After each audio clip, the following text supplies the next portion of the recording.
A new report has uncovered the disgusting pipeline between the Pentagon and defense contractors, where the Pentagon sends trillions of dollars worth of contracts to these companies in exchange for getting lucrative jobs for themselves.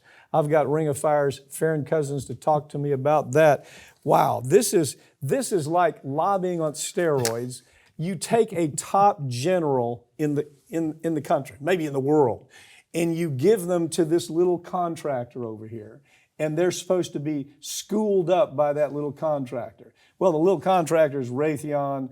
It's all of the huge weapons manufacturers. And then that guy that you've sent over goes to the Department of Defense and gets trillions of dollars for those contractors. I mean, really? This is something was put in place by Bill Clinton, of all people. Yeah, and it's really funny because a lot of times we talk about this revolving door between industry and government agencies, but this isn't even a revolving door. It's not something secretive. This is literally a government program. Okay, this is called the Secretary of Defense Executive Fellows Program.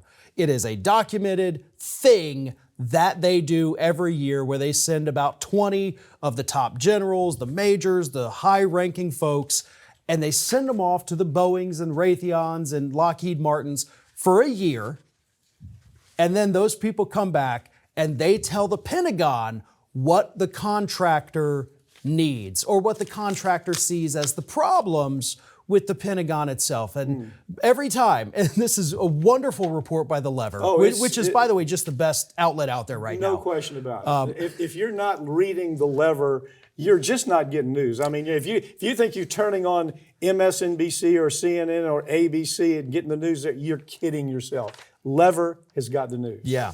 And so what they do is these people come back after spending a year at Raytheon and they say, well, Raytheon wants us, because now I work back at the Department of Defense, Raytheon wants us to contract them more. They want us to outsource all of our jobs over to Raytheon. And I think we should do it. Oh, and by the way, Raytheon needs more money. They're not getting enough from you, even though we have sent over the last 20, 30 years, $7 trillion to these contractors. Now it's not just weapons contractors. It's information contractors, tech companies, all kinds of subcontractors, contractors that the Department of Defense sends these trillions of dollars to. I mean, it's so obvious. I mean, the general goes over there, he does the bidding for that little company, and then everybody sits when he's making his presentation like, oh, wow, that sounds objective. Hell, there's nothing objective about it. That general ends up getting a job at the end of the day for Raytheon. It's the worst system. And look, not only that, but they're dealing with companies like, what is it, L3 Harris Technologies? That's one of the big ones. $22 million they had to pay because of false claims to the Department of Defense. They arms trafficking in 2021.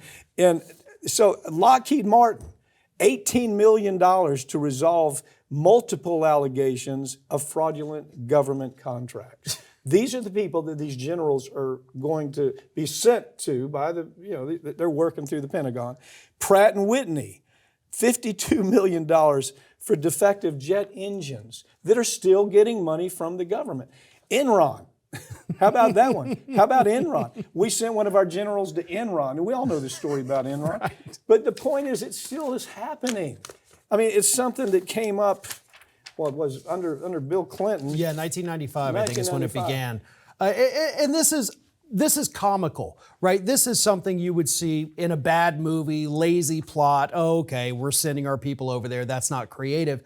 But it's real life. This is actually happening. And these generals and military brass that go to these companies and come back, every time, the report says, every time they say, my guys over here need more money. We've really got to come through for them.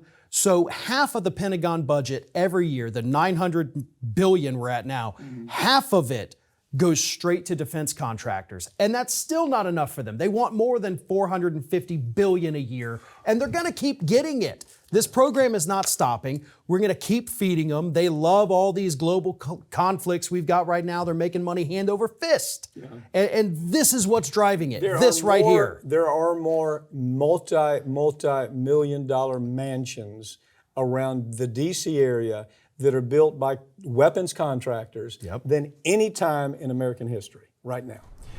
The cost of groceries in America is out of control, and a new report says the prices can no longer be blamed on inflation or supply chain issues. It's all due to corporate greed. Grocery store chains used the pandemic to raise prices on everything, and those higher prices are here to stay. Now, what's so interesting about this, when I was reading this story, I thought about you, because you were doing some of the first stories I remember when we were saying these prices go crazy, where you said, this is here to stay.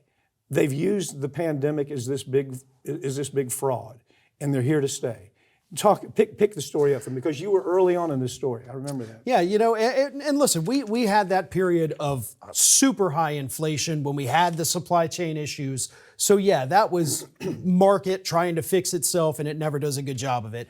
And while that happens, while inflation hits 10% on prices, the corporations come in and say, okay, well, we got to raise them 10%, but what if we raise them 20%? Because eventually that first 10% from inflation does go away. But that second 10% never does. That becomes the new base price. So the corporations that do this, their profits are already up that 10% on every good. But consumers think, oh, well, the price came down because it was $3 last week, but now it's $2.70. Well, it should be $2. You're getting screwed out of that extra 70 cents. They learned from the healthcare story, didn't they? Yep. They learned from the healthcare story.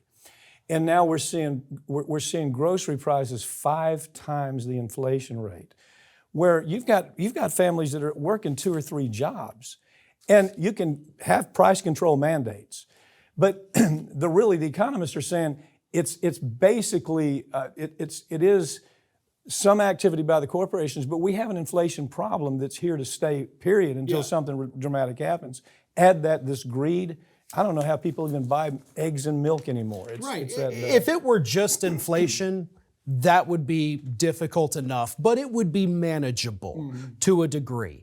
With that price gouging that's coming on top of that, as you said, is far more than inflation could ever dream of being. That's what's really killing these people, because we know these grocery store CEOs, every year they're pocketing tens of millions of dollars because we're doing such a good job of making sure this single mother can't feed her kids because we're stealing extra money from her for her eggs and milk. How about the argument where you hear them, well, if we can get bigger, okay? If Walmart or whoever, if we can just get bigger and more of a conglomerate, we can pass the savings on to you. That story, you hear that all the time? Yeah. It's nonsense. It's just ridiculous. It sounds good. Yeah, they get bigger. Gee, I guess the economy of scale, they can give us better prices, right? It's just the opposite is taking place. Well, it used to be, you had typically in a state, you would have your grocery stores that you wouldn't see in any other state. Publix originally was only a Florida thing.